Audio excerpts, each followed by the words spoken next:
Good morning. We will begin now by inviting Pastor David Dunson to offer the invocation.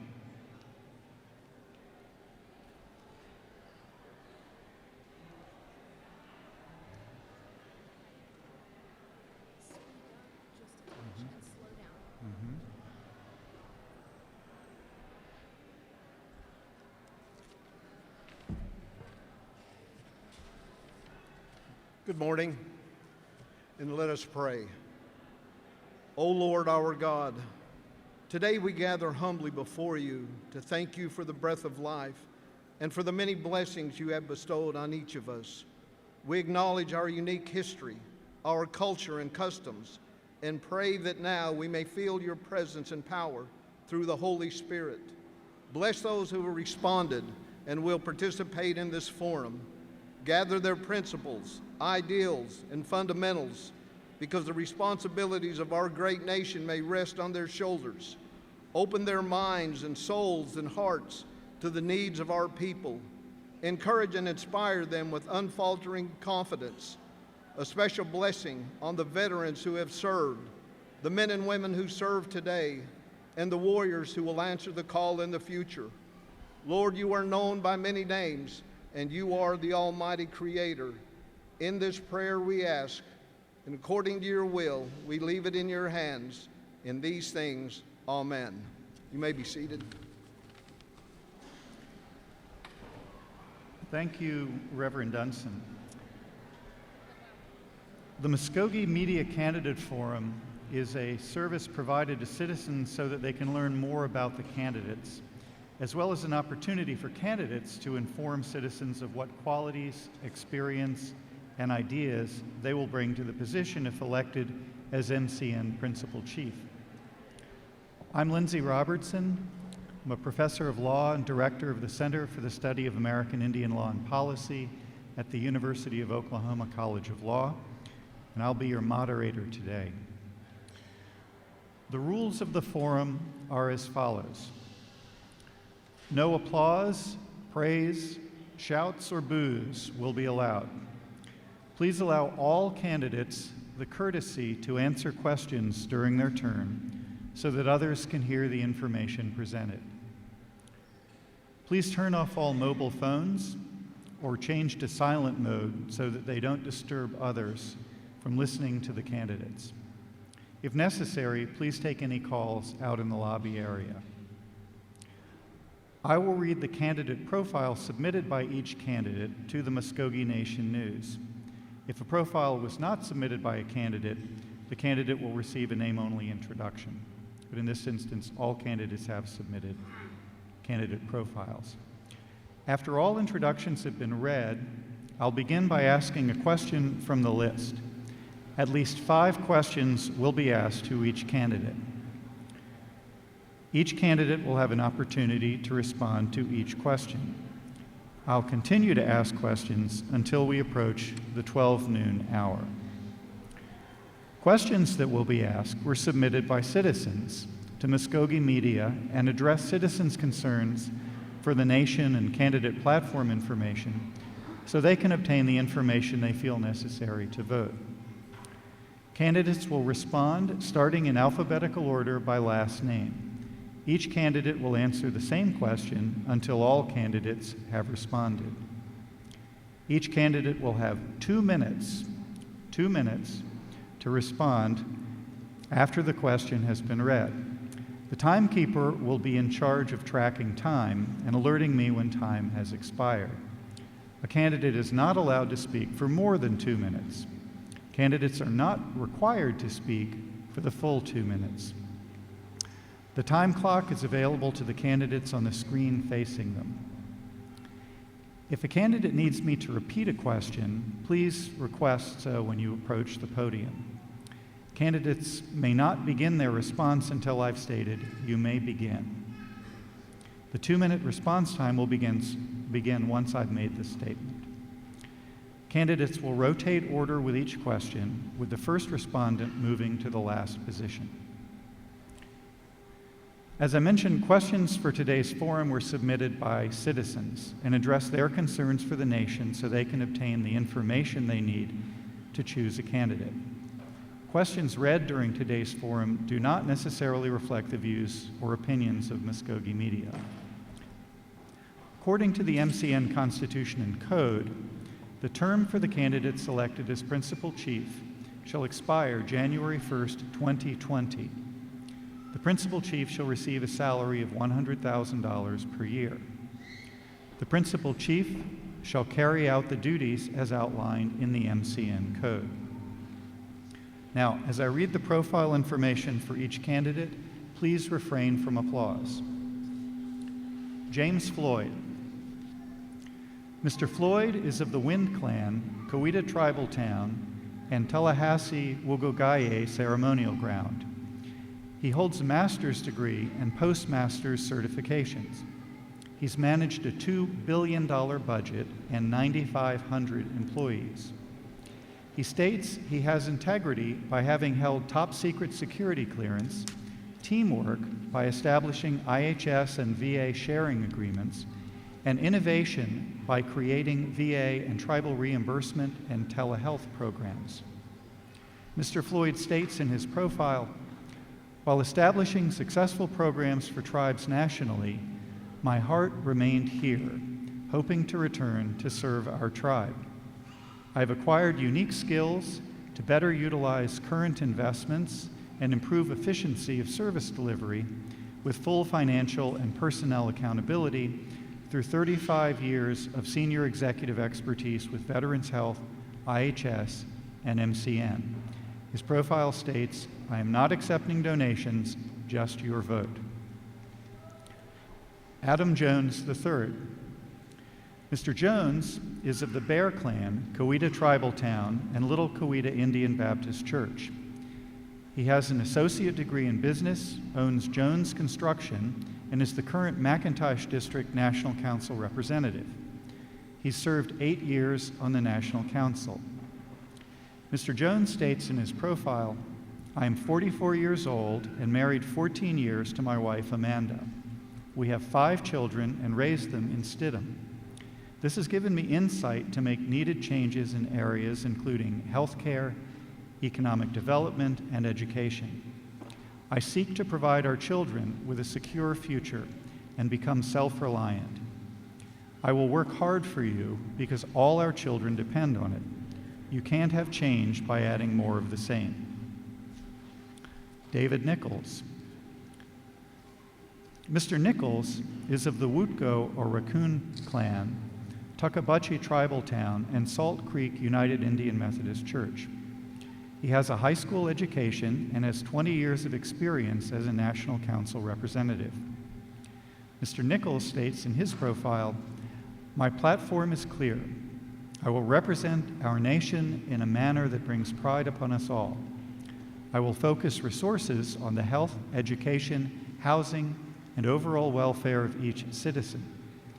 I will bring financial accountability to the business practices of our nation and ensure the business development will engage in benefits of our nation's citizens. To each action I take as principal chief, I will ask myself, would the elders and the veterans be proud of this action? George Tiger. Mr. Tiger is of the Hotulgi or Wind Clan, Ogiobova or Hickory Ground Tribal Town, Yardiga Indian Baptist Church, and Ogiobova or Hickory Ground Ceremonial Ground. Mr. Tiger has attended Morris High School, Haskell Indian Junior College, Northeastern State University, and has an honorary doctorate from Bacone College. He served multiple terms as a National Council member, is the current principal chief, and a first language and fluent Muskogee speaker. Mr. Tiger states in his profile that his platform reflects the traditions, culture, and language needs of our most valuable and precious resource, our tribal citizens. Increase the wealth of our nation by expanding opportunities for our citizens, keeping healthcare, education, and housing as top priorities, and promoting positive economic progress. May God continue to bless the Muskogee Creek Nation. Thomas Yohola. Mr. Yohola states in his profile, the responsibility of a principal chief is to exhibit integrity, transparency, and accountability in caring for his people. Today, that is maintaining and improving health, education, and a higher standard of living for his people. Being a chief, he must set the example for others to follow. With your vote, this is my pledge to you. The above-listed characteristics have been my lifetime foundation. They were formed by my traditional upbringing, discipline gained in military service, and knowledge gained through education and work experience. I sincerely request your vote for Principal Chief. Before we begin, I've been asked to make an announcement. Please reserve the chairs on the floor for elders and individuals unable to sit in the stands. Thank you. The respondents will each answer the same questions so that citizens may compare the answers of each candidate. Candidates, do you understand the forum guidelines? Question 1. Why do you want to be Principal Chief? And what are your goals for the position? Do you plan to hold other positions outside of the tribe, or will you focus your attention on solely being Principal Chief? And we'll begin with Mr. Floyd. Mr. Floyd, if you'll approach the podium. You may begin. Thank you. Good morning, everyone, and I want to thank the Muskogee media for hosting this event. I want to serve as your next Principal Chief because I feel that I have the qualifications and experience that the tribe needs at this time. I have thought about this quite some time, and in the last several months, and I'm in a position at this time where I can devote my full time and attention to the tribe and the business of administering the tribe. Recently retired from my position, and so my full-time attention will be in the administering of the affairs of the tribe as a Principal Chief. I have no outside business interest or any other things that can divert my attention. My 2 children are grown, and so I intend to be a full-time Principal Chief and be working for you every day. I also want to ensure that regardless of the issues that we have at hand at the time, that I'll be objective in looking and listening to the points that are raised and the matters as we consider the decisions to move our tribe forward. I believe that my experience from the outside and being from the outside is a plus, that bring a fresh perspective, and I think that would be very helpful.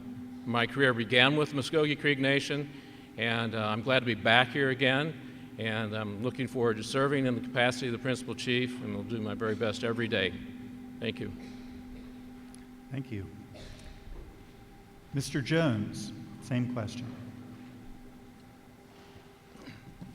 Thank you. You may begin. I believe I want to be Principal Chief for the reasons of this. I feel like our nation is too comfortable. We bring hard work. That's what we do. Our personal business, we work hard every day. That work ethic was instilled into me by my family, and I bring that to this nation.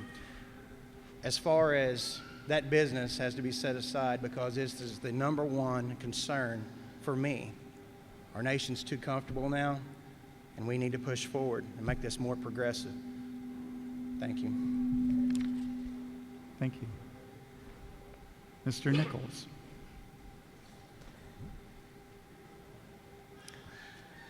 You may begin.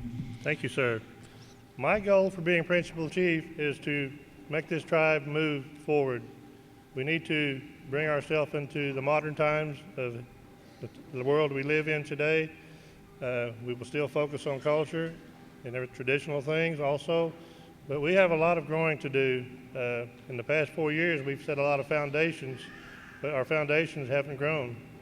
And that's my job, to want to help this nation move, grow, and prosper for the citizens of the nation. Once we begin our move and growing, we will have the resources and financial resources to improve our programs, focusing mainly on healthcare in the beginning.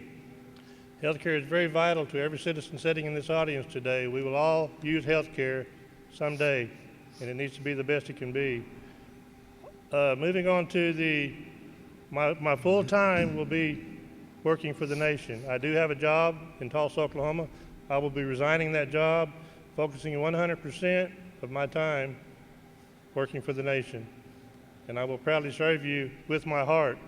I want to serve the people, to grow, to prosper, to see us be number one again. We don't have to be number one, but we want to be on top along with other tribes. We've kind of fell to the wayside, and we're going to have to turn that around in many ways, with a lot of good help, a lot of good people, a lot of good knowledge and experienced citizens coming on board. We have a lot of good employees now, and we want to work with them, have training things to help better our tribe. Thank you. Thank you. Mr. Tiger?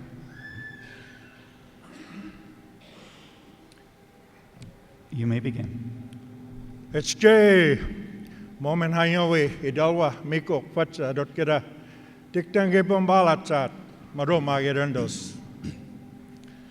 I want to take this opportunity to thank the sponsors of this forum for allowing us to stand before you and have this opportunity to talk about the Office of Principal Chief. As the current Principal Chief, I've never wavered from having this as a full-time position. And I believe it's reflective on the success that we've had in the last 3.5 years.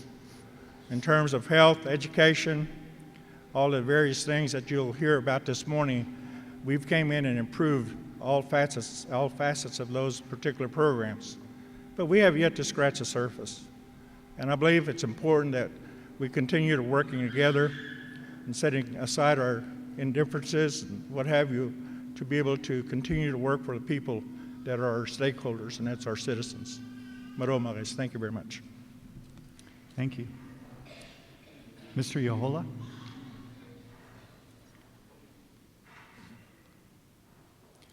You may begin. Stay. Isn't it a good day? Good morning. I'm pleased to be here to meet with the citizens to tell you why I want to run for the office of the Principal Chief. I want to run because this nation needs the office of the Principal Chief should be of integrity, honesty, and transparency. And that's what I stand for. I have the experience in the leadership as being speaker for 4 terms. So I have proven leadership. Honesty, transparency, and integrity has been my life. I've been working all my life to have those characteristics. I had breakfast with a friend of mine this morning. We discussed the office of the Principal Chief and honesty, and he said, I have known you since childhood, and I do not question your honesty. Also, being the Principal Chief, you select individuals that can run your programs, that have integrity, that have compassion, that want to do, for the people, and that's what I want. Also, I want to also implement, I don't like calling someone and there's our answering machine. I want someone to answer that phone, give us a response. Also, I want to have a staff and individuals who will cross-train. So if someone is absent, then they can take that up and pass the information on to you. And I'm pleased to be before you to ask for your vote. I will continue to be accountable for all my actions. I will be accountable to myself. I will be accountable to you. I will represent myself with integrity, and I will represent this nation with integrity also. Maro. Thank you, sir. Please refrain from applause. Thank you. Question 2. How do you plan to uphold the ethics of the office of the Principal Chief? We'll start with Mr. Jones. Question, yes. How do you plan to uphold the ethics of the office of the principal chief? I can't hear you. How do you plan to uphold the ethics of the How do office I of plan to principal chief? uphold the ethics of principal Yes. chief? You may begin. Well, the ethics starts, my home church has instilled ethics. My church is Little Queen Indian Baptist Church. I've been there since and saved since I was 12 years old. My pastor and I, we pray, and this is something that I want you to know is this position wasn't thought out lightly. We prayed for this position and thought about it 2 weeks ahead of time and prayed hard. I had pastors, different people, friends, and family to pray about this. This is a very, very big decision. Our people are 80,000 people strong. That is something that everybody needs to pray about. We need to make sure it's the right decision. Those decisions, when I knew it was right, that you have to take it on head on, and it's more integrity. Kind of getting lost here, but what I'm saying is that I believe it's the right thing. The actual, I bring integrity to it, to the position. We work hard. How do you keep the ethics? Hard work. Hard work. Thank you. Thank you. Mr. Nichols.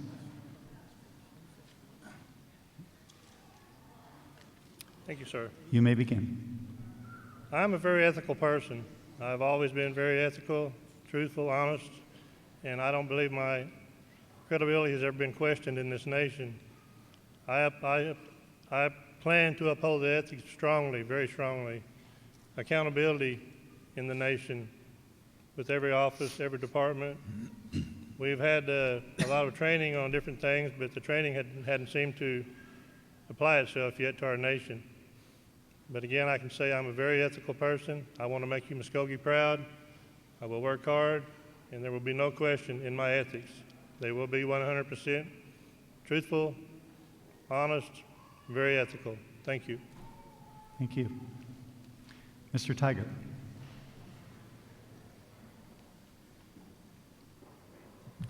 First of all, I believe ethics can cover many things, many areas.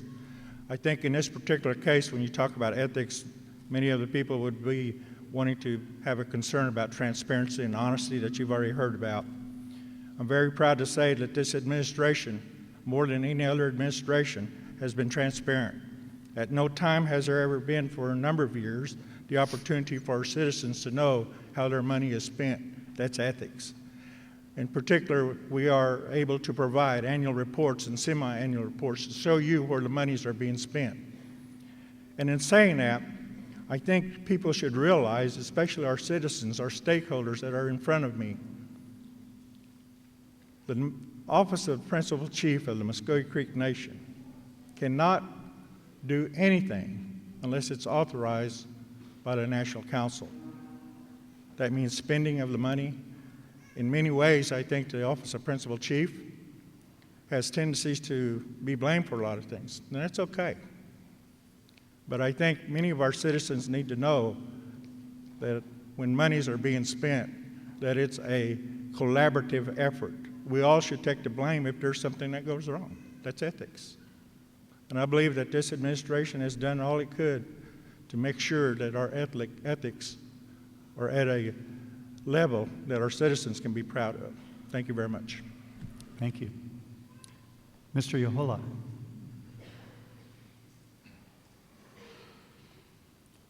You may begin. Thank you. Ethics. I have practiced ethics all my life. The best way that you can determine ethics is by your children. Any of you that know my sons and daughters, they have ethics, and that is learned from the home. Also, there's work ethics, I have worked with the Bureau of Indian Affairs. I have worked with the Corps of Engineers, been in the U.S. service for a total of 30 years, and I have not been written up for anything at all. And that's the ethics that I want to see, from this nation. From this nation. And I will be an example of that, and I will pass that on to whoever the directors might be, whoever the managers might be. Ethics will be practiced from the principal chief down to the clerks. Mado. Thank you. And lastly, on question 2, Mr. Floyd. You may begin. I believe that ethics is a very personal thing. Yeah, it's what we have inside. So it begins with us as individuals and begins with me. I'm very fortunate that my ethics is also proven every day in my own family. With my mom, who's here in the audience today, taught us very much about doing the right thing. My wife, who's also here in our family, we try to demonstrate that, what we do in our personal lives. As a principal chief, I would bring those qualities to the office. The principal chief is the leader, and people look up to them, and they get their cues, and they follow the leaders. And so I want to make sure that I transfer my own personal qualities and conduct into the office of the principal chief by establishing my character and demonstrating that I'm going to do everything right in my own personal business and in the office of the principal chief, and then establishing policies and procedures and systems within the tribe so that every employee understands what the standards are going to be and how I will make sure that we follow them. I will help them follow them because I believe that that's very important. As a tribe, we have an obligation to have a good reputation. That helps us in many ways. That reputation is one that I think we need to improve upon.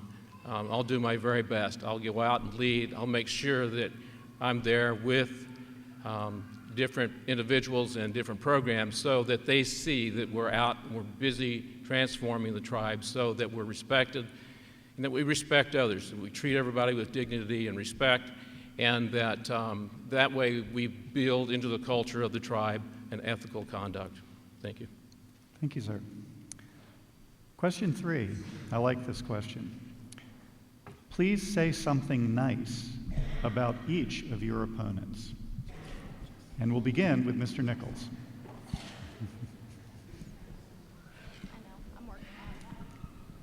Mr. Nichols. Yeah. Yes, to repeat the question, please say something nice about each of your opponents. Thank you, sir. You may begin. Well, I've had the opportunity to serve with each individual on the council one time or another, except Mr. Floyd, and I respect Mr. Floyd's position in the office of seeking the office of principal chief. I feel we all have worked together diligently. We're good friends. We don't always agree on everything, but we work our situations out. And I have no issue with none of my opponents. I respect each one. We've all tried to do our best in serving this nation, making choices, decisions. Sometimes we haven't always made the best choice, but it was always in our best decision process. We're trying to serve the people in the best capacity we can. And I believe that after the election is over and whoever prevails in the principal chief position, we will all still remain friends and we'll all try to be a part of working for this nation in some way. Thank you. Thank you. Mr. Tiger. You may begin. Thank you very much. I believe that it's important to share with you that all of us that are running for principal chief, we're running for an office, not in particular against one another, and I believe that's important.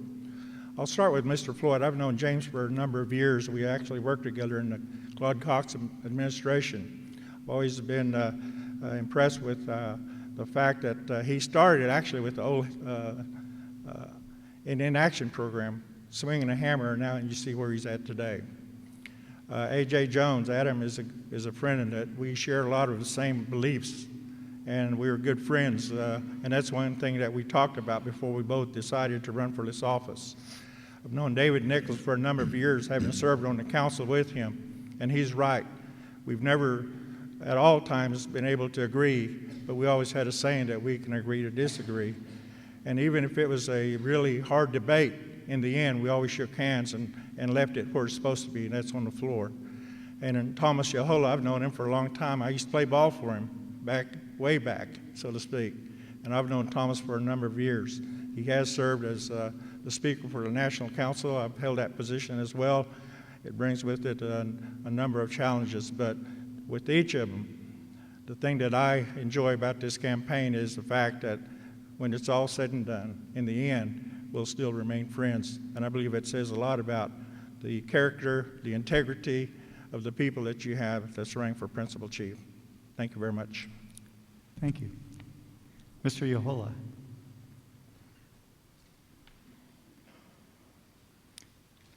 You may begin. Thank you. I want to say first, we all dressed nicely today.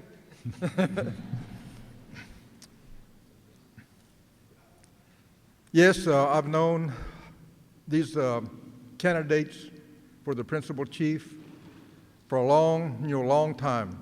Known the Tiger family, knew his father, Cody Tiger, who was a minister. Candidate Floyd, knew his parents.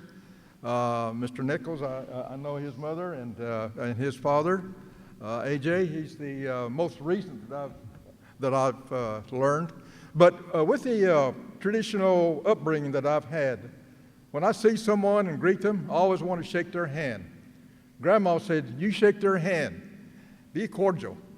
If you like them or not, shake their hand. And that way, you'll know that I'm here to greet you, I have respect for you, and I'm your friend. And that's how I was taught to be. And these individuals, when I see them, at any meetings or outside, we shake hands, we're friends, we have a nice thing to say about each other. And so, in concluding, I'm friends with all of them. We'll always be friends, we might disagree, but we are friends. Mado. Thank you, sir. Mr. Floyd.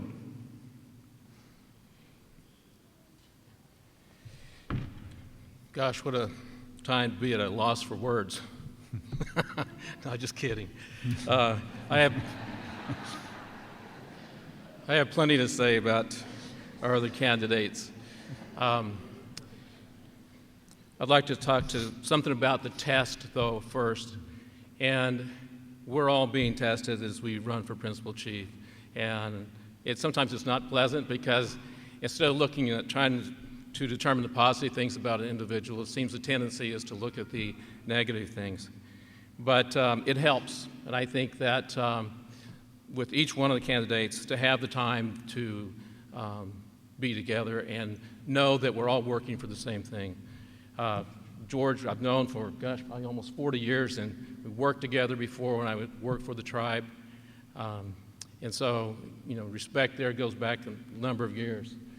Adam's family and my mom's family and our family are very close. And so, it's hard to be kind of running against somebody when my nephew's one of his son's best friends, and they spend the night together and do everything together. And it's like all kind of the same family. Mr. Nichols, I've just recently got to know him, but someone who's dedicating time and going out of his way to make sure that he's being present for the people. Mr. Yahola, known for, he's probably known me since before I can remember, but we used to go to the same stomp ground and remember his career, service here with the tribe. And I respect that among each one. Yes, we have different views, but I think we have mutual respect for each other. We know it's not easy. And, it's great to see that we can shake hands each time we see each other, and when we part, we still be friends. Thank you. Thank you. And Mr. Jensen. You may begin. Thank you. As Mr. Floyd had said, we've been friends. His family's been friends of mine. His mother is a very, very good lady at our church, and we look up to his nieces and nephews. They stay at our house, and they're with our kids all the time, and we're really close. Chief Tiger and David Nichols and Thomas Shahola, I've known them for the past 8 years. In the past 8 years, I've learned that they do have a care and they have a desire to help the nation. And I've become really good friends with them as well. Thank you. Thank you, sir. Question 4 is a little longer, so I'll try and read it slowly and clearly. What is your plan for the direction of Muskogee Nation Business Enterprise, MNBE, and One Fire Holding Company to become prosperous, transparent contributors to the economic development of MCN? Would you consider making projection plans and financials for the entities available to citizens? And I'll repeat that if anyone wants me to. Yes? Okay. What is your plan for the direction of Muskogee Nation Business Enterprise, MNBE, and One Fire Holding Company to become prosperous, transparent contributors to the economic development of MCN? Would you consider making projection plans and financials for the entities available to citizens? And we'll begin with Mr. Tiger.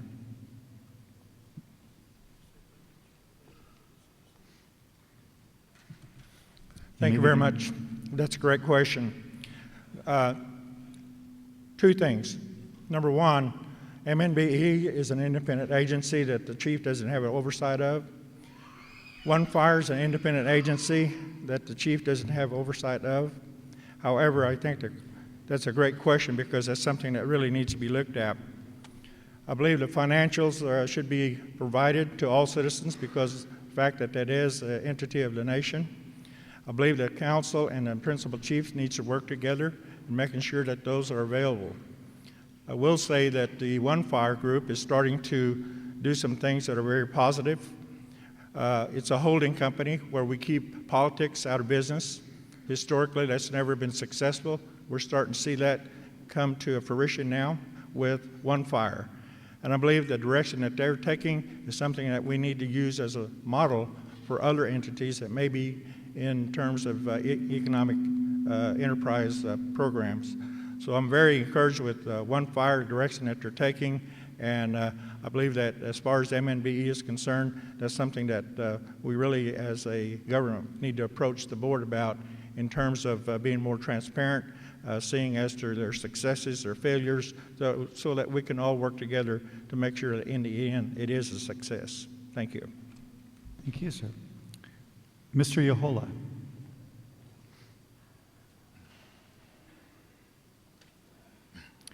You may begin. Thank you. In response to the question, you realize these are independent agencies. And as principal chief, I would ask any of those boards to come forward to give me some ideas on their projections, what their financial, capabilities are, so that we in turn could work together, for the betterment of our people to raise their standard of living.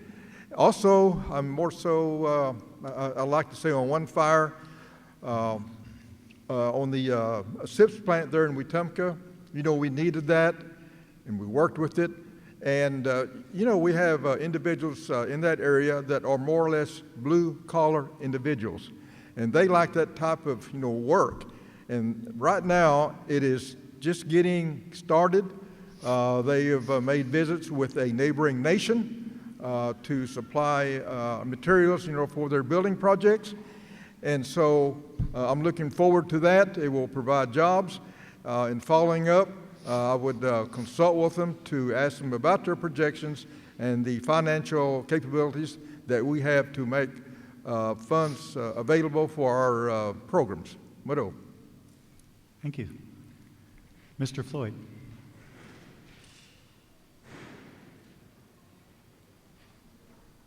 Thank you. I believe the question kind of speaks to the point that we are very reliant upon businesses, and we will continue to be reliant upon businesses and their success to sustain the tribe in the future.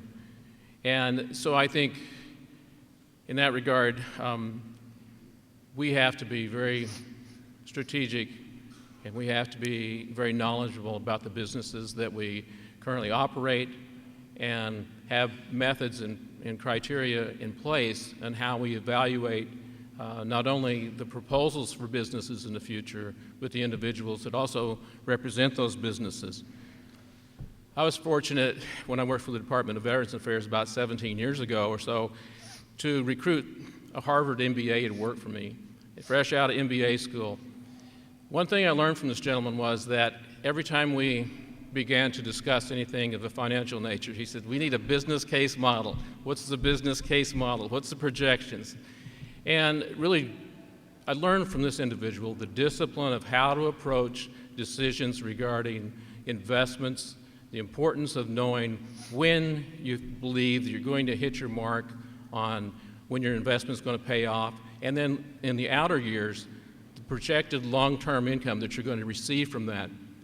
Within our tribe, we either have grants, federal dollars, or generated income. And so as the nature of federal funds, we never know how variable they are going to be. So we're going to be more reliant upon business. And so I believe that it's important as principal chief that I look at the Muskogee Nation Business Enterprise and other affiliates of that organization so that I understand where we're going. And if we can do that, then I can assure that we will be successful in what we do. Thank you. Thank you. Mr. Jones? Well, I want to tell you, a nation without a vision, the people perish. I believe that economic development is key. One of the things that the One Fire that we created that, and I helped sponsor that, was to keep the corruption out of the business, that we can stand alone. We have to build our businesses up. We have one. Our biggest business is gaming. And one of the things we need to look into is more 8A work, and that's the difference between MMB and our One Fire. Our One Fire actually is where we chase private contracts down on the private side. Our MMB does our 8A work, and that chases our government contracts down. And that provides work. I do believe we should ask these companies, and I know they will, be transparent to the citizens so you know exactly what we have. The things we need to do also in the tribal construction area is that as the LLCs that we create under our One Fire company, those profits from different contracts within the tribe, we have over 60 different projects going on right now.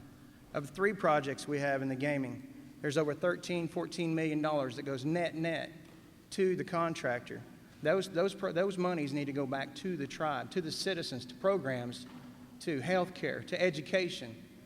And that creates jobs within the tribe, and that's economy within the tribe that circles back to us.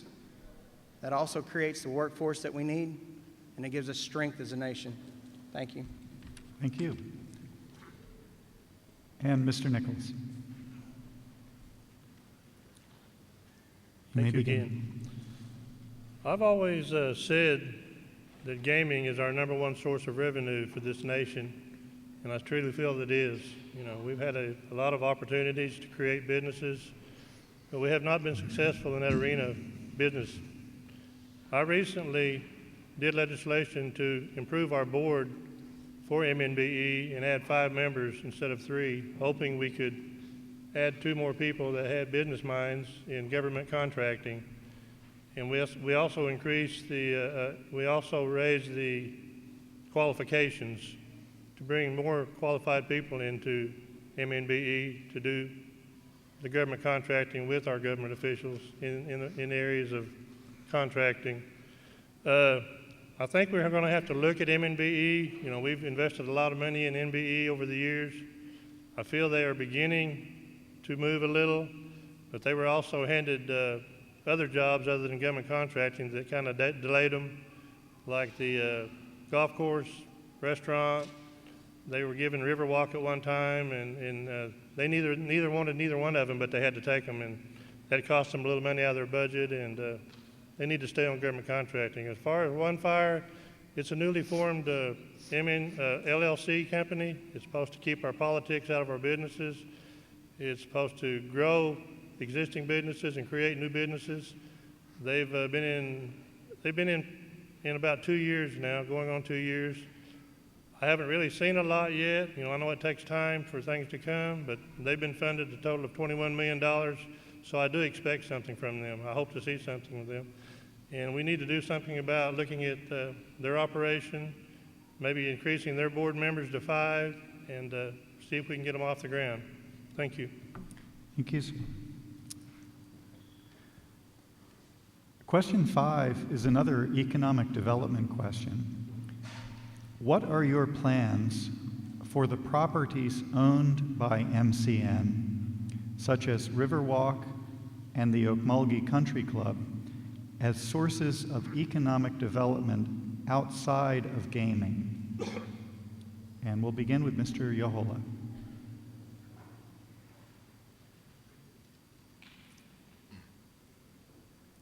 You may begin. Thank you. Thank you. My first concern, economic development, is necessary for funding for the benefit of our citizens.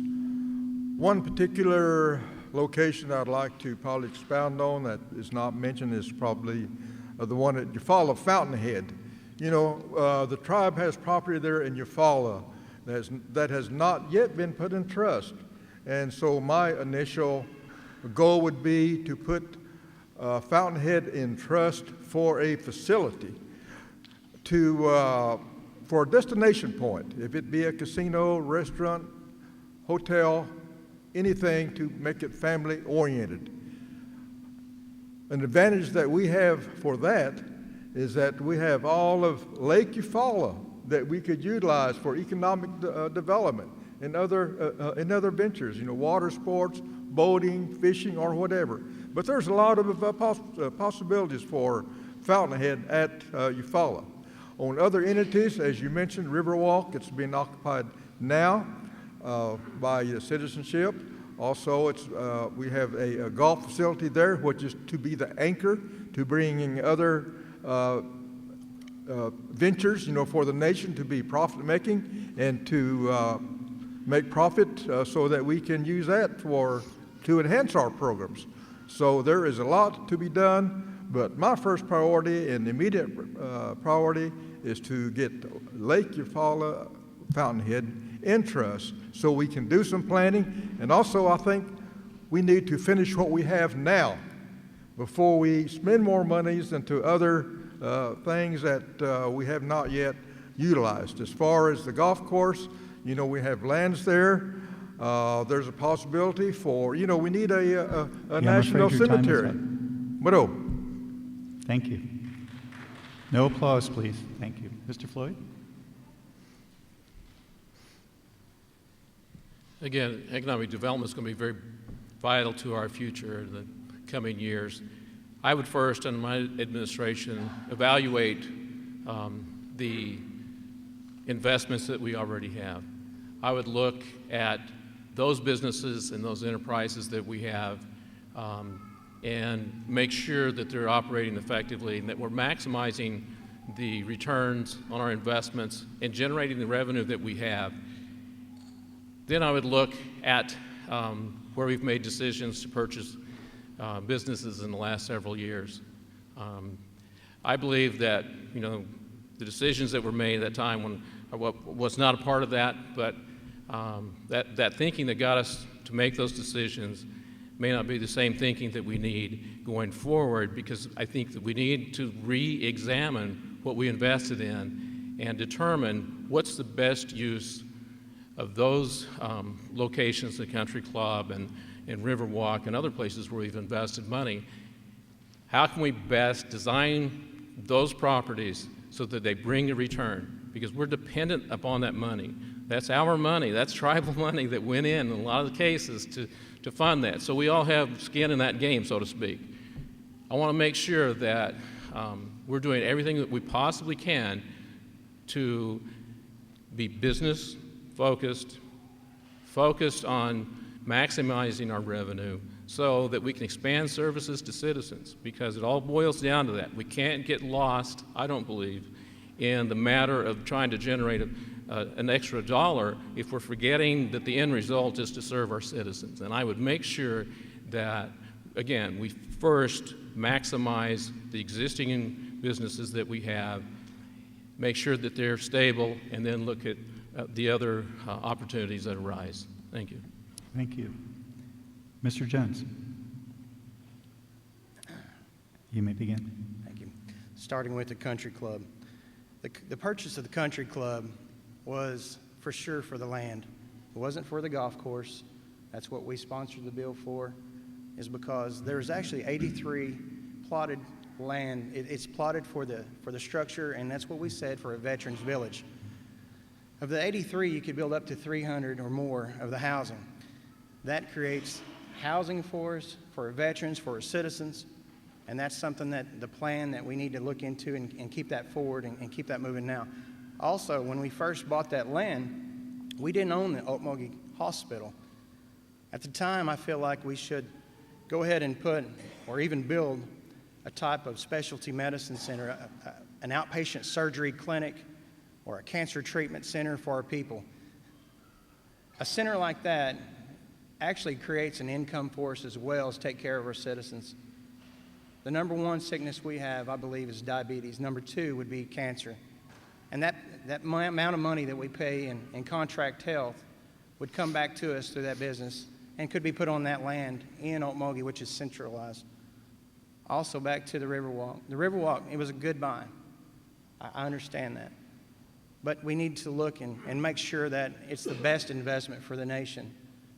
We need to make sure that the businesses that come in are going to be prosperous for us and that there's an income that comes back to us. We don't want all of our monies going out just buying up things, and I don't agree with that. I think we focus on what we have, make sure what we do it well, and finish things. Thank you. Thank you. Mr. Nichols? Mr. Nichols. Yeah. Mr. Nichols, sorry. Yeah. Sorry, we're getting confused. Yeah. My fault. Riverwalk has always been a hot topic since we purchased Riverwalk. I did support Riverwalk as it came in, and I did question some of the things before we purchased it.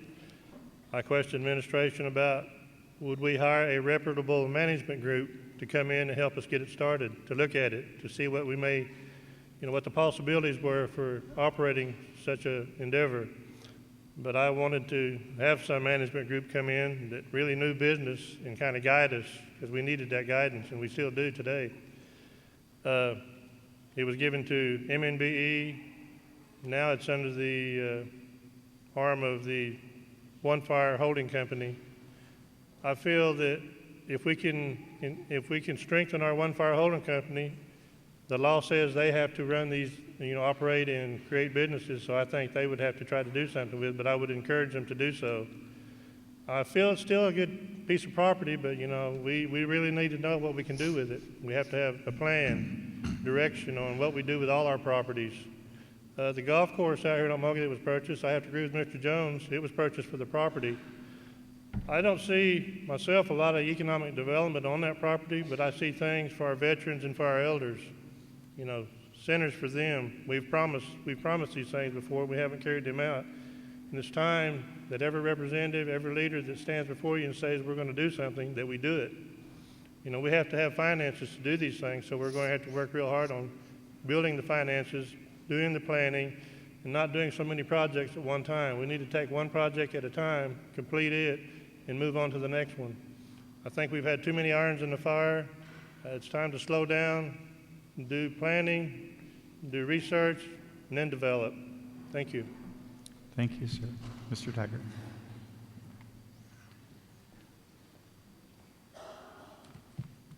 You may begin. Just a quick tip for you. When you look at us, you need to do use them lips. First of all, it's already been said the Okmulgee Country Club wasn't purchased because of it being a golf course and a club. It was purchased to expand our land base. We've started a process of getting an easement directly across from our hospital here in Okmulgee for the purpose of developing the west side as well as the southern part of that facility. I've just been given some renderings for veterans housing for that property. I'm expecting at any time a study that should be completed as far as the Stone Blade and some other economic development possibilities on that property. Everything that we've done, and I think this is really important to share with you, everything that we've done has been through a strategic plan. When we first came in, we didn't have a roadmap. We were left with nothing. So we had to have a strategic plan. That plan includes input from citizens, elected officials, our cabinet, and employees. That's why you see the progress that you see, because you've had your input into it. The one fire and the property up at Riverwalk, that area is getting ready to explode economically, and that's going to be to our advantage. It is still in its early infancies as far as getting a return on our investment. I've never known a business that you've invested in to return an investment in 2 years. It takes longer than that. So I think we've made some good investments. And I agree that to some point that we need to look at maybe slowing down. But you know what? If we're progressing, that's a good problem to have. Thank you. Thank you. Question 6 raises a different topic.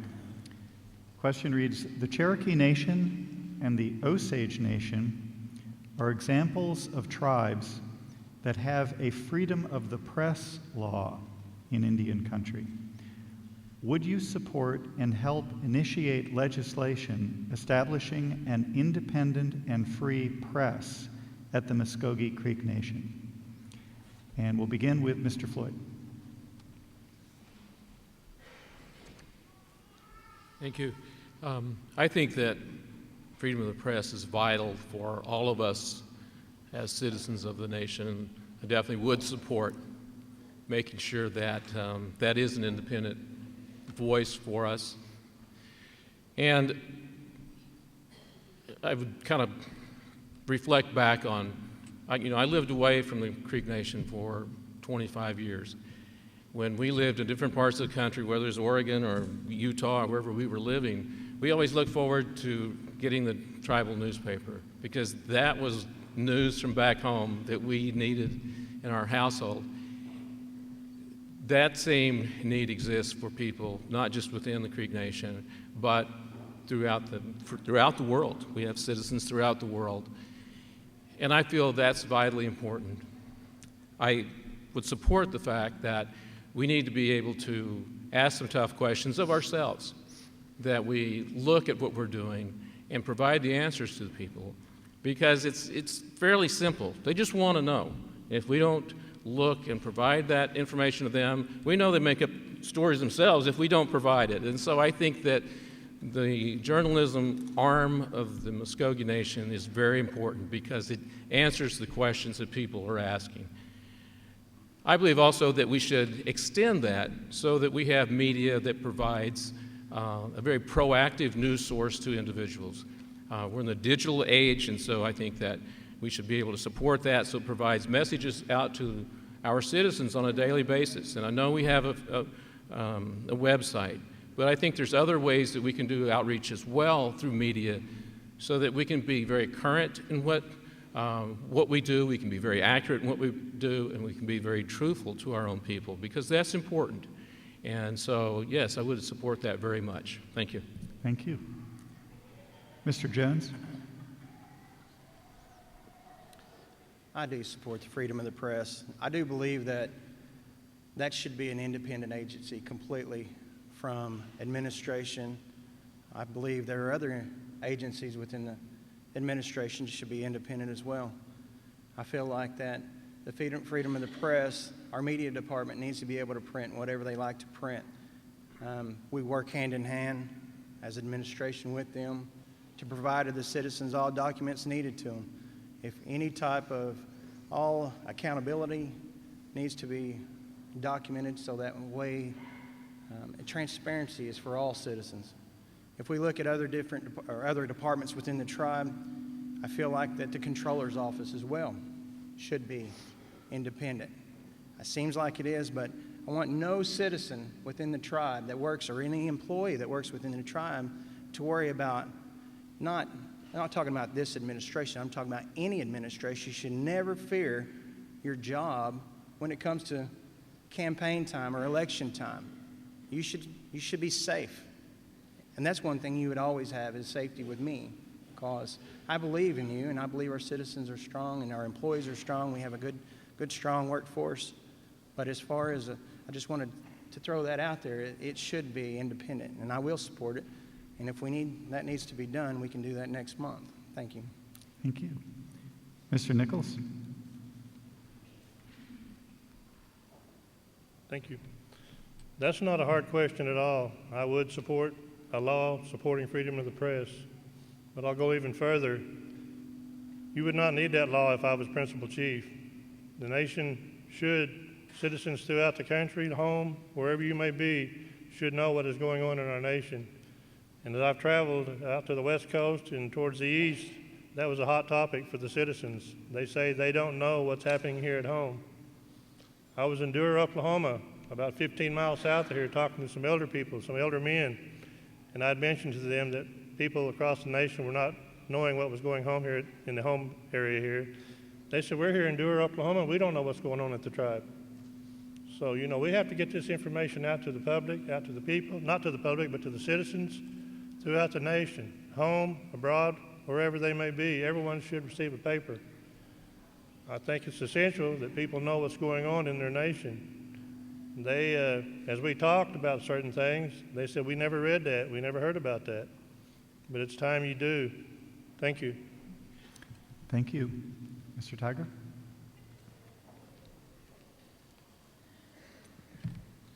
Well, I wanted to just share, as I said, all of us running, we have different philosophies, we hear from different people. But the people I hear from are very encouraged with the resources that we have, and the media outlets that we have. They are very proud of what we're doing at Muskogee Creek Nation. My background is in media. If there's someone that is a very strong proponent of the free press, it's me. We're in a process of getting together a legislation to be able to do this. I don't tell any of my staff in terms of the media to what to put in a newspaper or what to put in a TV program or anything, because I know about ethics of journalism, because that's my background. So it is important that we allow for our citizens to know what's going on here. But we have to do it where it's a solid act or a solid legislation that allows for everyone to be able to have their stories told. Muskogee Creek Nation has some great stories that needs to be told, whether it's good or bad. That's my goal, to make sure that we're able to have a resource in terms of our newspaper that tells everything that's going on in Creek Nation. But again, it's a step-by-step process. You just don't merely jump into it. You just want to make sure that it's solid. One thing that every chief since Chief Cox, that we've done is we just didn't arbitrarily jump into something. We took our time to make sure it fits what we're doing as Muskogee Creek Nation. That's why we're successful. That's why across the nation you see people now looking at Muskogee Creek Nation as one of the top tribes in the country. And it's because we do our homework. We don't just arbitrarily do something because somebody wants us to do. We make sure it's done right. Thank you. Thank you. And Mr. Yahola.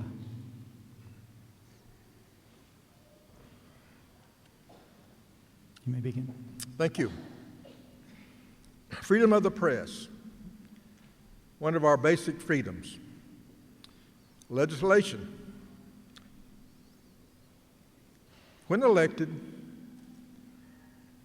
there will be no cause for that, because I believe that the medium needs to print what they need to, as long as it's factual, as long as it's documented, as long as it's transparent. I do not see that as being a problem with my administration. If I had concerns from the citizens, if I have concerns from the National Council about creating that, then I would be receptive, very receptive. But I'm in favor of enacting legislation if that's necessary. But first, let me exercise that and let the press operate as they see such. And in the future, if that needs to be done, that's fair. That's fair. There's one more thing that slipped my mind. But anyway, I just can't, I lost my train of thought on that. But there is, freedom of the press, and I believe it. And if necessary, then I'm in favor of legislation. Thank you. Thank you, sir. Question 7 is another longer question, so again, I'm happy to repeat it if any of the candidates would like me to. The National Council makes special appropriations to private individuals and organizations. Should special appropriations be eliminated, requiring people to meet their funding needs through the nation's social service and higher education departments? We'll begin with Mr. Jones. You may begin. Thank you. I agree. I believe that our appropriations to the council right now should be budgeted in where our council actually takes those appropriations and we know exactly what we're using. To a lot of our citizens that come to us, a lot of times are small children with different activities, and I see that where there's a need for our kids. And we start out with, we want to help our children, we want to help our elders. And when they come to us with that need, we want to fulfill that need. And it has to be reasonable, and we look at that and we justify that and try to make sure it's the right thing. I do believe that we need to fix the appropriations where we have an accountability to the citizen for what we're giving out. That's your money, and we understand that entirely. If we take and change our budget process up just a little bit where we put those monies aside just for the council to approve those appropriations directly for those different activities, we would know. Also, what we need to do for certain is we need to change the percentage of allocation from gaming and change that up to directly go to health and to our budget. The budget this year was $18 million deficit. The chief has that back. They're redoing that right now. Going to balance that and bring it back to us. Different processes like that, we need to know for sure it's your money, that we know exactly how much that we have and you have as we put that throughout the nation. So I do believe we need to look that over. I think that we can do that. We can fix that for all the citizens to make it better. Thank you. Thank you. Mr. Nichols?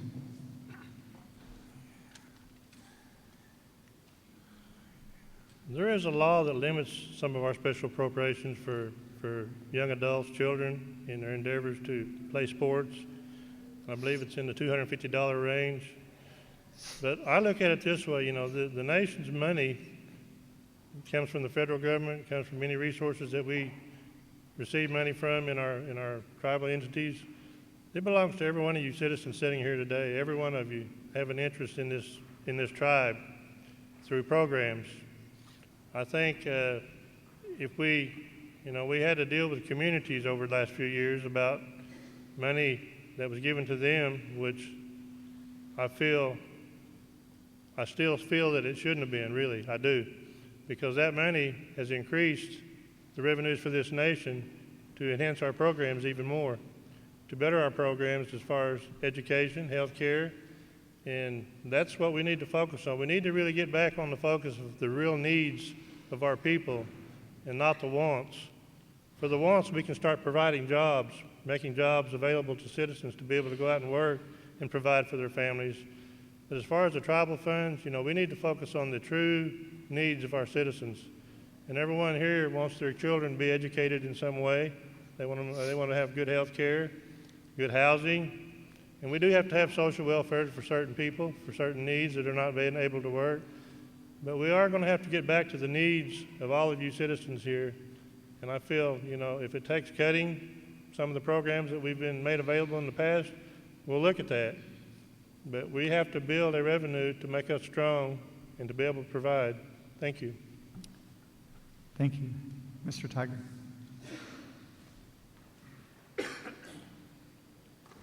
You may begin. Thank you. I think it's important to share with you that are citizens that where other governments are failing to take care of our people, whether it's a federal or state government, the Muskogee Creek Nation is succeeding. Yes, you're hearing some stories about some of the areas that we may not be succeeding, but the fact remains is that we have improved on a lot of those programs. As far as special appropriations, personally, I had talked to a couple of our council members, and I think they should be limited on those special appropriations. There's 8 districts. I think each district should at least have $100,000 for those special appropriations from their district, and once it's expended, that's it.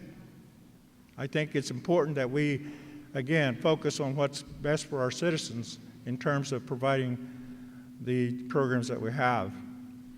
I think it's also important to share with you that the special appropriations line items each budget year, I think should be part of the budget for the National Council.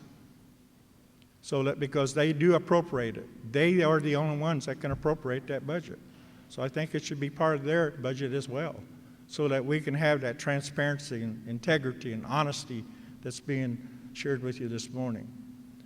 So with that, I just want you to know also that the Muskogee Creek Nation financially is solid.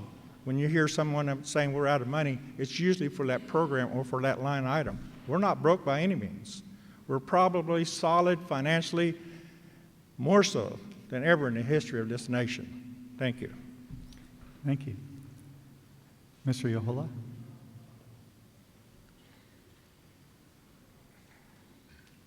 You may begin. Thank you. Special appropriations. Special appropriations is a needed program. When our citizens go to the social agencies for assistance, they've received what is allowed by their particular programs. Then, if they need other assistance, then they will come to the National Council with requests. But first, we have the programs to write us a letter, say they have exhausted their resources and they are coming here for assistance. The National Council has legislation for special appropriations. Students, families in need, we ask them to write a letter to the office of the Speaker. It is sent to our legislative clerk, and then we call the representatives, to sponsor legislation, more so if they're in their own areas. These individuals, come to the committees, they state their cases, and we listen and we see what their need is. A lot of these situations is that we have students that are completing their education. They need just a little bit of a boost to complete their education. It might be that they need fees, for their further testing. It might be some fees to help them, with their housing. But the nation here is to assist them. Also, we have requests from the students that want to go abroad. They have a letter from their sponsor saying that this will help them academically. They will send us a budget, but we do not fund their program, their trip completely. We ask them to at least fund at least half of their trip. So we do help, but at the same time, we do put an obligation on themselves, and also we ask for accountability. Once you complete your trip, time is up. Mado. Yep. Thank you. Mr. Floyd? I'll begin by taking maybe a little different approach to this. When I worked for the tribe back in the 70s and 80s, we worked very hard to exercise our authority under the Self-Determination Act to have within the tribe the ability to be flexible in dealing with federal funds and the ability to bring tribal funds in and be administered under the executive branch. Personally, I recall going to Washington myself and testifying before both the House and Senate, particularly in health care and social services, so that we modified and had amendments to the Indian Self-Determination Act so that we could provide for special and unique needs. The Muskogee Creek Nation was the leading tribe back then. Other tribes looked up to us as an example of those who were going out and using that authority under the law in the best possible way. I believe that under my administration, these requests, in which I see as I've attended council meetings, which appear very frequently, should be under the executive branch because for several reasons. One, they were established that way more than 30 years ago. They have in place the processes, the procedures. They can establish the eligibility criteria. They've been audited before, so they know how to be accountable for the money. And so I believe that it should be under the executive branch. The other reason I believe it should be under the executive branch is because the National Council has a lot of business that comes before it. They need time to deliberate and discuss important legislation regarding other aspects. We've talked about our business enterprises and other things. And sometimes I think that in the rush to address all the issues, some very important matters don't get the time that it needs. And so under my administration, I'd work with the National Council, and we'd look at reestablishing those under the executive branch where they have the That's appropriate time. I'm oversight. sorry. Thank you. Yes, thank you. Question 8. What is your position on the blood quantum qualification that's required to hold an MCN office? Do you believe it should be changed or kept the same? Why or why not? And we'll begin with Mr. Nichols.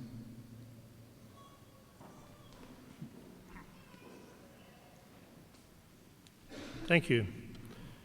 That is a topic that's been discussed widely throughout our nation. I see it on social media lots of times. The blood quantum, I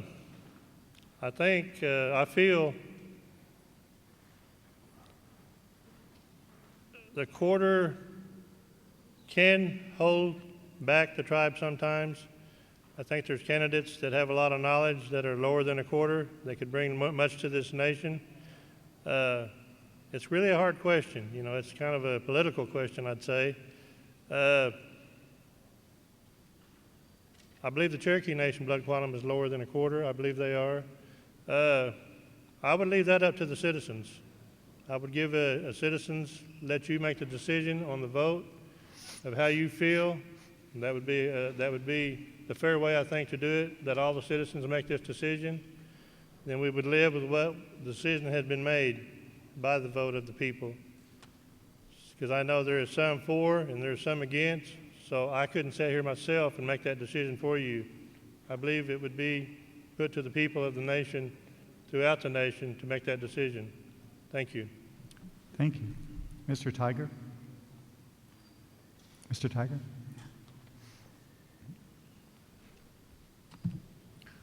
Well, first of all, that day's coming. I'll just tell you now. That day is coming where that will probably be dropped. We had a Constitution Commission meeting not too long ago, and at that time it was felt that to keep it as it is. As far as my stand on it, I'm a full-blood. Our elders saw it this way. But if it's the will of the people, I would support it because it is in the hands of the people. The principal chief is going to lead this nation regardless of who the membership is, what blood quantum it is. And I am in favor of whatever the people themselves decide. And I encourage those that feel that that's something that needs to be done to pursue that. Because again, the principal chief serves at the will of the people. Thank you. Thank you. Mr. Yohola?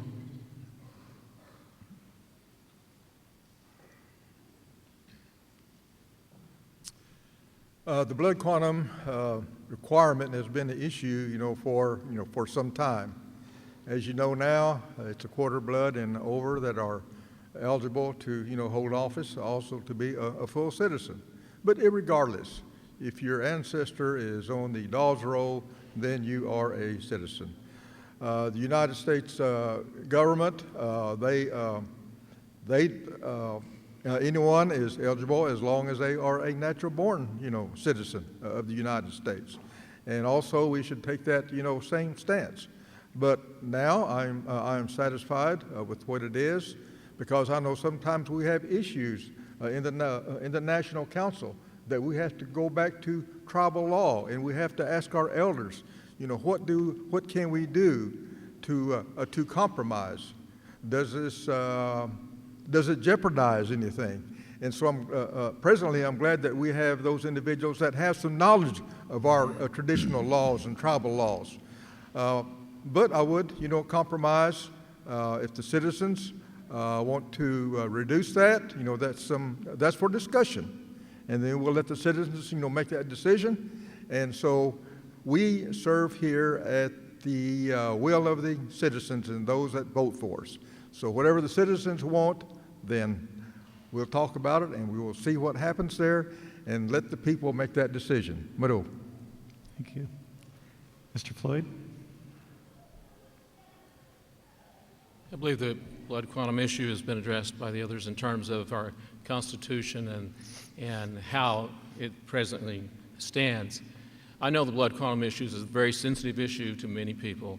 I've heard people say, I'm a Creek citizen, but I can't hold office. And what can you do about that?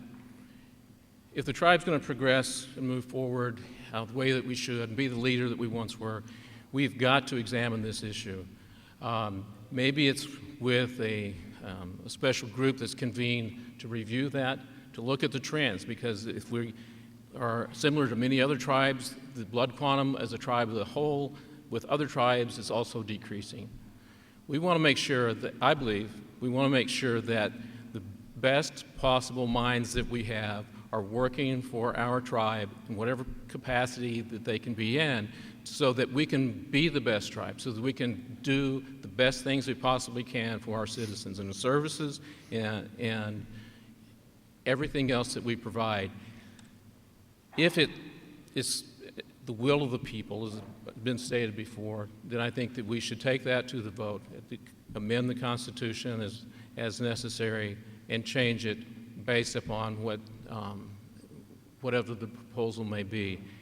It's not going to go away. We can choose to ignore it, or we can choose to begin to study the issue, because it's going to be with us from this point forward.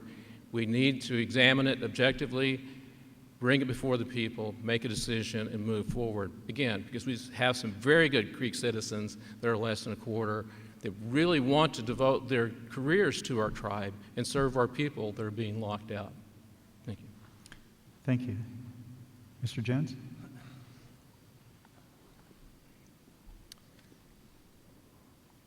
We're all Indian in here. The card pretty much is how we are able to determine how much we are. What it boils down to is you marry who you love. And as our tribe has grown over the years, we marry outside of the tribe. And what happens, it dilutes our blood of our children. And what it's about, it's our children. It's not always about us. It's not self-centered. What it's going to hurt later is our children. If the people want to change this, then we need to change this. But I've grown up my whole life knowing that I was Indian, not because the card told me I was Indian. I was Creek because I grew up Creek. There are people that are not very much Indian blood that know more about the tradition and about the nation than anybody else. There are full-bloods that don't know very, very little about the tradition and our nation. So, being that said, it's all in your heart if you're Indian, if you're Creek. It's up to us to change that if you want to change it, and it'll be for our children. Thank you. Thank you. Question 9 reads, what is your stance on the situation regarding the development of a casino on the original site of Hickory Ceremonial Ground in Alabama by the Porch Band of Creek Indians? And how do you plan to handle the situation? And we'll begin with Mr. Tiger.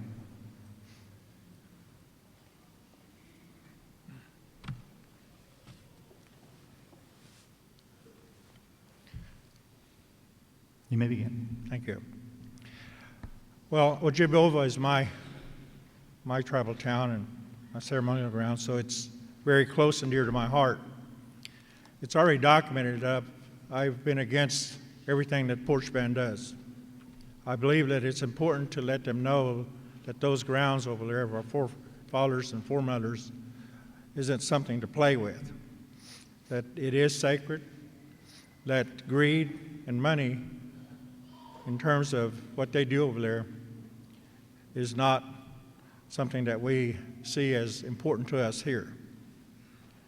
I believe it's important to let them know, and I already have sent a letter to the governor asking that they not compact with them, and I believe to some degree it's done some good.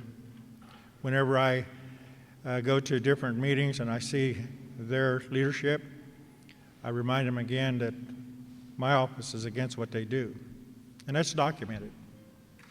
I believe that it's important also to let them know it's not an Ojibova issue. It's all of us in this room, regardless of where our ceremonial grounds may be or where our tribal towns are. Because if they can do it there in Alabama, they'll be able to do it anywhere. And I believe it's time we really work together and making sure that they know where our stand is.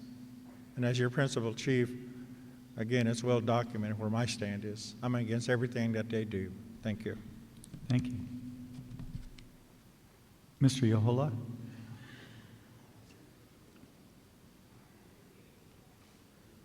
You may begin. Thank you. This issue of Hickory Ground has been the issue for a long time.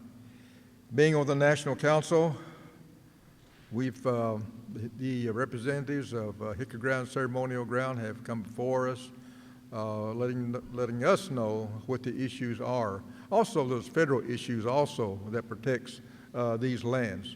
And they and we as the National Council and we as the Muscogee Nation have supported Hickory Ground in all their efforts to use whatever resources, whatever that we can offer. We are there behind them, 100%. I know they've gone to Washington. They've been to the Indian Congress, stating their case. And of course, we're here behind them all the way. So we just want the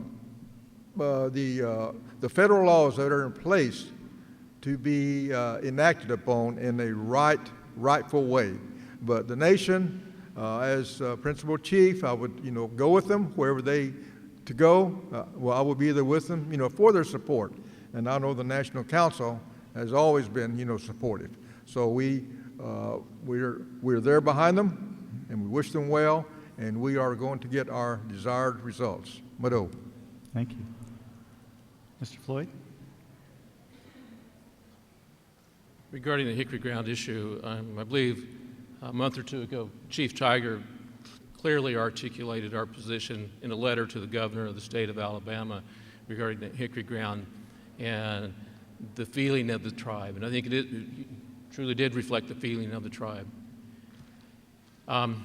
He's also been, I believe, the sponsor, and I believe it's gone through the council, that we've appropriated funds for legal fees so that we can resolve this issue. I think it also points to a higher issue as well. Another matter is that I know it's another sovereign nation, but when I see a tribe that puts economic development ahead of this preservation of its own history and its people and sacred ground, that troubles me. I hope that we don't do anything like that here within our own nation, because that's the foundation of who we are. We all trace our ancestry back there.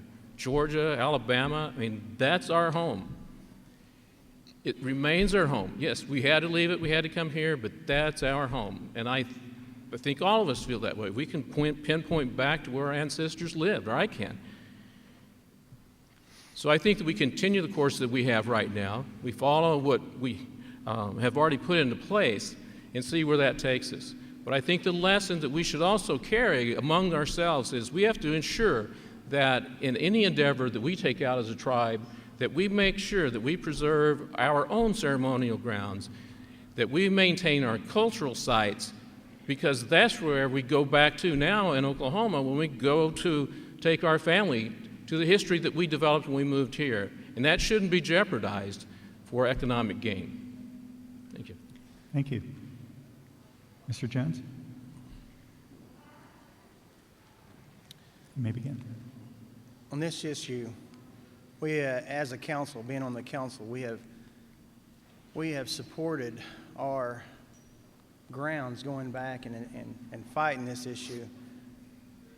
We need to make sure that our preservation of our ancestors is one of our priorities. I think that we never give up. I think we keep pressure on the senators and congressmen as well, and the governor, to let them know that we'll never give up on this issue. Economic development over our ancestors and the burial grounds at that time is such a disgrace for them to use that to gain money off that, to gain economic development off that. We'll continue to keep pressure on those individuals. Thank you. Thank you. And Mr. Nichols? Thank you. You may begin. This porch ban case that we've been facing for a number of years began many years ago, and I feel we should have been on top of things at that time. We could have possibly prevented this from happening if we would have known more about it, been more involved with it, but for whatever reason, we didn't take that initiative. Today it is in the federal court level in Washington, D.C., and I guess they're going to make the decision someday and let us know what the outcome of the porch ban ceremonial ground situation is. It is a disgrace is what has happened to our ancestors in Hickory Ground in Wetumpka, Alabama, a very big disgrace. However, we have funded monies for attorneys at this time to oversee the case. They've been to Wetumpka, Alabama. They've been to Washington, D.C. I think they've had subcommittee meetings. But we're at the hands and the mercy of the federal government at this time, right now. But we will continue to do all we can to work to make things right for us. But we have to understand Porch Band Creek Indians are a very wealthy tribe, and they can buy a lot of things from a lot of people. And that's a possibility. They have been doing so. But in the future, we're going to work hard and strive, and I would hope to have a regional office in the southeastern district of our southeastern part of the United States to be on top of these things daily, weekly, before they ever happen, that they can report back to us and let us know things are going on, what is going on. We'll work with the Culture Preservation Department in a matter to do so, and we want to protect in the future, and hopefully things will work out for our porch band situation, but we'll work hard and strive to do so to make things right. Thank you. Thank you. Question 10 reads, what is your educational background, and how do you feel it will help you if elected? Do you believe that there should be an educational requirement to hold the office? And we'll begin with Mr. Yohola.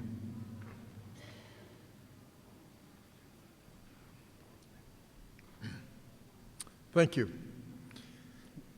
Education is very important, either it be college or technical training. I understood that as I was, going through my educational process. When I finished high school, I didn't have a clue on what I was going to do. At that time, there was no programs as they have today for education. So I had to more or less work my own way. I went to Bacone College. I had to sweep the halls and haul laundry from the dormitory to the laundry and bring it back. But I was credited, with funds to, for my education. And I completed my education there. I worked for the BIA. I wanted to go to a higher institution of education, and I made my plans to go to Northeastern State University, which I have completed. I have a Bachelor of Science degree. But if it was not for the GI Bill, I couldn't have made it. And to make it more difficult, I had a family at that time too. And there were many times that I just wanted to quit because it's just carrying the required hours for the GI benefit. I had to have, carry so many hours. But anyway, education is the future, for our citizens. We need to do everything that we can to increase the education level of our students. Those that do not want to attend the College of Higher Education, there's the technical schools that they could attend, and they can, over time, complete their studies, be successful, and in turn have a higher standard of living. Mado. Thank you. Mr. Floyd? My personal education background, before I start into that, I want to give thanks to my mother and my wife because they both supported me in my education and instilled in me the need to get an education. My dad used to always say, that's something they can't take away from you, so get all the education that you can. I was fortunate to attain a master's degree in public administration and health administration. I received my bachelor's degree in health administration, had an associate degree in civil engineering technology, and I've continued to seek education beyond that. I hold several certificates in postgraduate studies. I'm a fellow in the American College of Healthcare Executives. I stay involved with the American Hospital Association, serving on the regional policy board, and always try to learn. But that's me. I'm not sure, I'll tell you, I don't believe that education should be a requirement for holding office. I think the educated people will rise through the process and be elected if they so choose. So I think that we shouldn't require that they have an education. I've seen people with the same education I have, and I'm not talking about myself, but others that maybe have gotten the education, but I would not hire them to work with me because I just don't think that they had what it took. And so I think in processes like this, in public meetings, we can determine who's the best candidate. Some of us are fortunate to have the opportunity to have more education than others, and that's fine. And I'm happy for what I was able to attain. It's been hard work.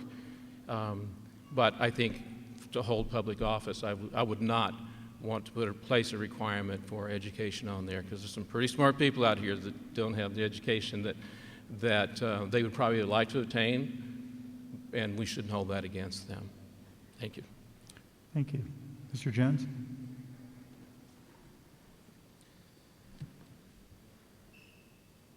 It starts back, I guess, when I was smaller. Hard work was instilled into me and my family by my mom, my dad, and my grandparents. But being that said, all through high school, we learned how to run a business. I achieved a State Farmer degree in ag. It's one of the highest degrees, and there's 3 in our high school that did it at the time. That shows you how to run a business, how to make a profit at an early age. I went to college. I went to a junior college at a 3.8 there. I studied. I worked as I went. But I don't believe that's what makes a man or a woman who he or she is. It's how hard you work. The education you have shouldn't hold you back. Hard work should push you forward. The education should be a plus. I didn't know at the time what I wanted to do when I went to college. I thought I was supposed to go to school because I was supposed to go to school. Later in life, as I started working and created our own business and started doing that, that made the living for us. And that hard work is instilled in the guys that work for me, and we provide for families, 5 or 10 families at a time. So, and to know that, it doesn't take just, you have to be educated in what you do. And you know what you're talking about, and you know exactly the position you hold. I don't believe you should hold somebody to that standard, but I think that somebody needs to show the hard work and with the education behind it, but they don't have to have the degree. Thank you. Thank you. Mr. Nichols, Thank you. you may begin. My education doesn't go beyond high school. I was married at a very young age, and I had to go right to work at the age of 18. I've worked in the oil industry all my life, started in the oil fields, receiving the oil from the ground. I've worked in 2 refineries. I currently work in Tulsa, Oklahoma in a refinery today. But I know what hard work is too also. And I wished I could have went to college, but I got into working mode and never looked back. I want to add something here. I think common sense plays a lot in making decisions in this day and time. You know, we have some people that didn't go far in college. Just to name one, he made an empire out of his computers. But he had a lot of common sense. But that's what I rely on, a lot of common sense and a lot of knowing in the past what I've been through in life and seeing in life in a lot of different areas. I feel my 20 years experience on the National Council plays a big part. I've been in the good times, I've been in the bad times. I've seen a lot of good things happen for our nation. I've seen some things not so good happen for our nation. But I believe that's gave me the knowledge, a lot of experience to face today's obstacles we face as a nation, and I'm up to that challenge. As far as educating, as far as being having an education for being a leader of this nation, I have no problem with that. That would be something, you know, I guess another thing that the people would decide, and I have no problem with that. But I think education is important. I want to see all your young, educated, and we can do all we can to make that possible for them. Thank you. Thank you. And Mr. Tiger.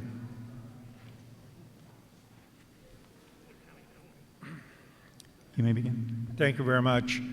I'm very proud of my educational background. I want to remind our citizens here that everything that we see today in the Muskogee Creek Nation, the very strong foundation of what we have, was started by someone that was our principal chief that had a grade school education. So how important is education? It is very important to me. We're offering more scholarships now because of new initiatives. We also have the ability to offer those scholarships through a foundation.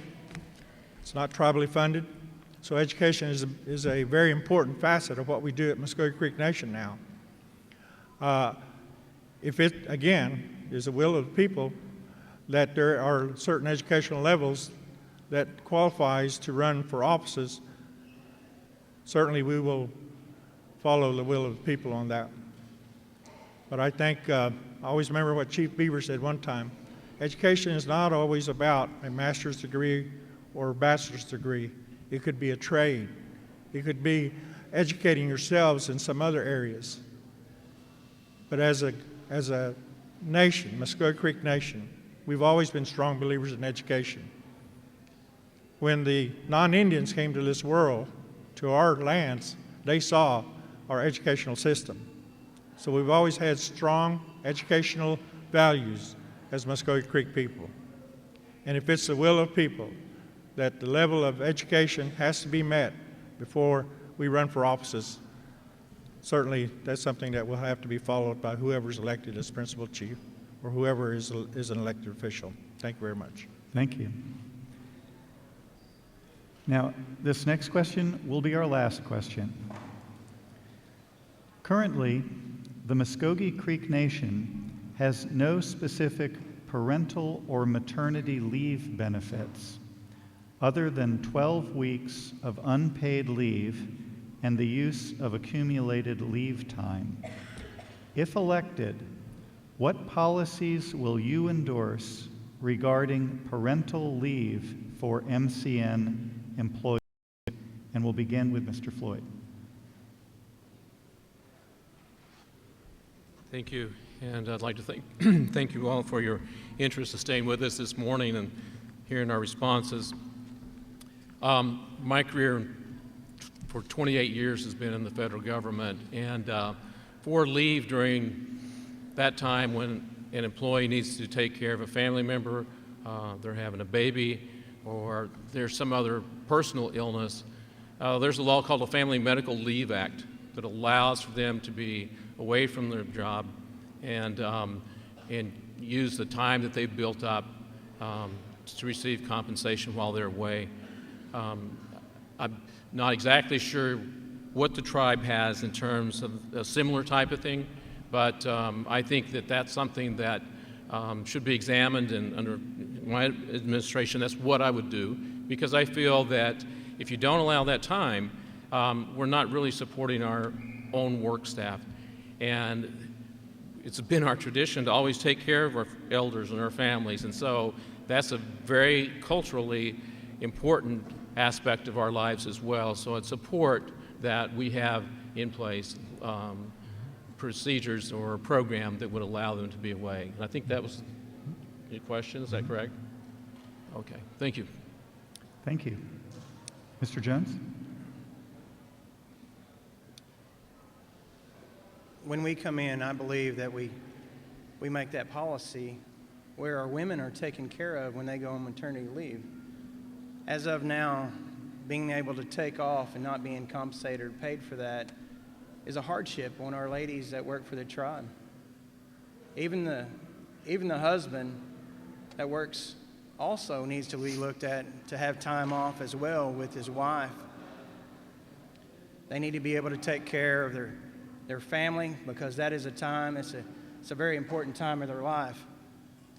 Start to take time off to be with her during the time to help. We need to make sure that policy is in place. That way our ladies are taken care of. That's a must. You know, women and children first. That's what I believe, and that's what we will implement. Thank you very much. Thank you. Mr. Nichols? Thank you again. I feel it is very important the ladies of our nation, their employees, have to have more time with their newborns. It has been brought to my attention recently about this. I do feel that it's a benefit that is well deserved for our people, for our ladies.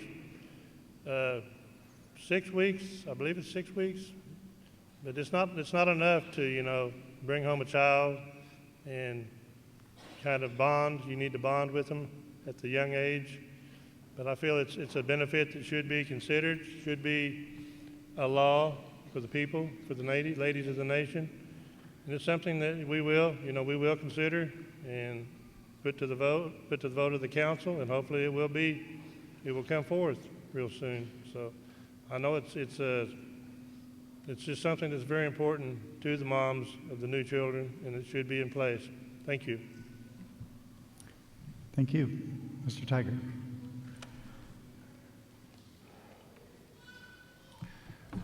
Certainly support anything having to do with our women and our employees. I believe it's important to work with the council in making sure that these policies are certainly met. One of the things we found out coming into this administration with our human resources and some of the policies that we have is they're very antiquated. It fits what we did maybe 30, 35 years ago. So one of the things we're doing is going back and amending or looking at how we can address what we're doing today, and this is certainly one of them. But I'm very much in favor of looking at these in terms of providing the opportunities for our women, our workers, our most important resource in terms of what we do at Creek Nation, being supported for what is needed. Thank you. Thank you. And Mr. Yohola?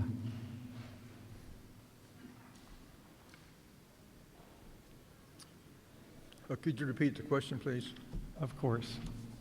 The question is, currently the Muskogee Creek Nation has no specific parental or maternity leave benefits other than 12 weeks of unpaid leave and the use of accumulated leave time. If elected, what policies will you endorse regarding parental leave for MCN employees? Okay.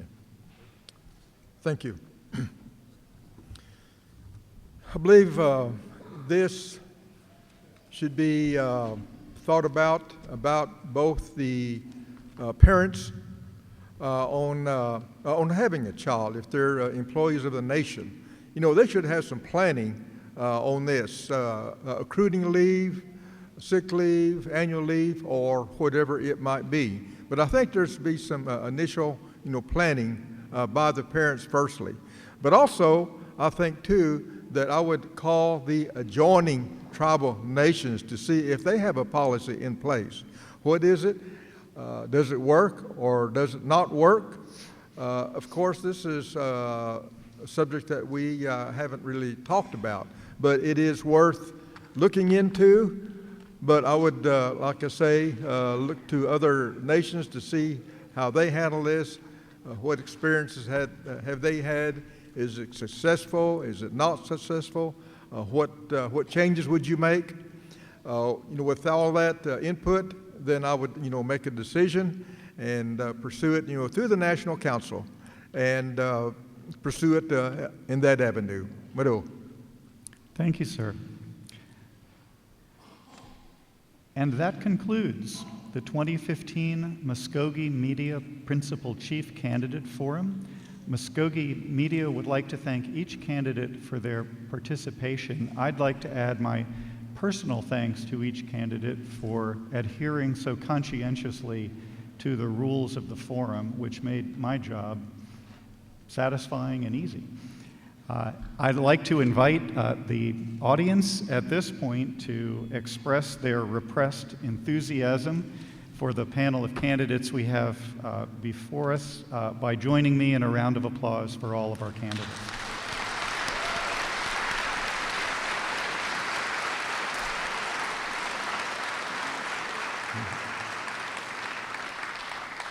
Now, closing instructions. Candidates and citizens are reminded that the principal chief candidates are allowed to pass out campaign material for the next 20 minutes after we adjourn in the lobby of the Dome.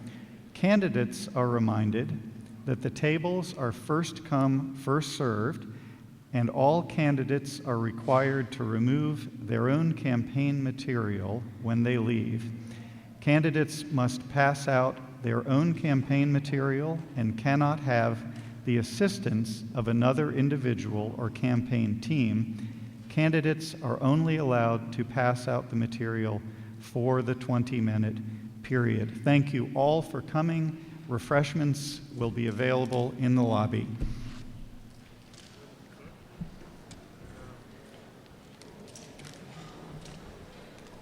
Easy enough?